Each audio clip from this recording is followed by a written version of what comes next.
Hello mga paps, usapang sasakyan ulit tayo. Ang pag-usapan naman natin ngayon ay yung tungkol sa brake master cylinder. So mapa diesel at gasoline engine, so meron po nito. So ano po ba yung brake master? So meron po akong dalang example dito. So ito po.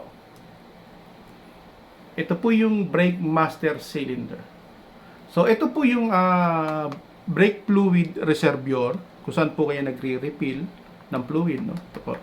Ito naman po yung fluid level sensor, yung may wire.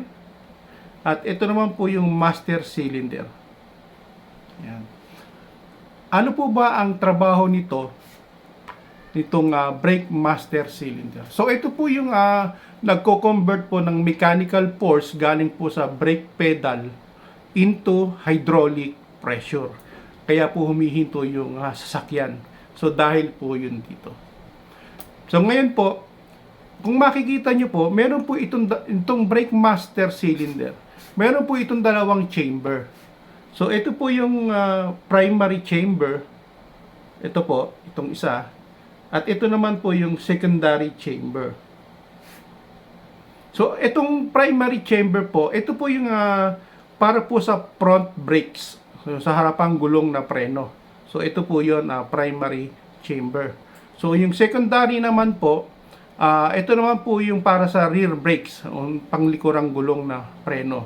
So itong secondary. So ginawa po itong dalawang chamber na to for safety reasons.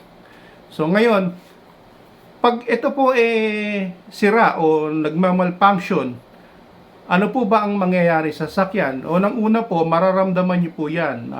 Pag tumapak po kayo sa preno, malambot po yung preno nyo hanggang sa ma-reach na ng pedal yung floor, yung brake pedal, no?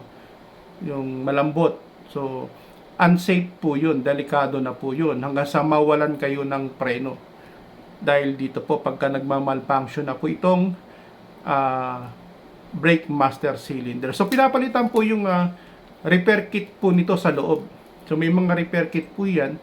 So, yun po yung nag-build ng hydraulic pressure para kung magkaroon ng preno, yung harap at likurang gulong para po huminto yung inyong sasakyan. So, ito po yung brake master cylinder.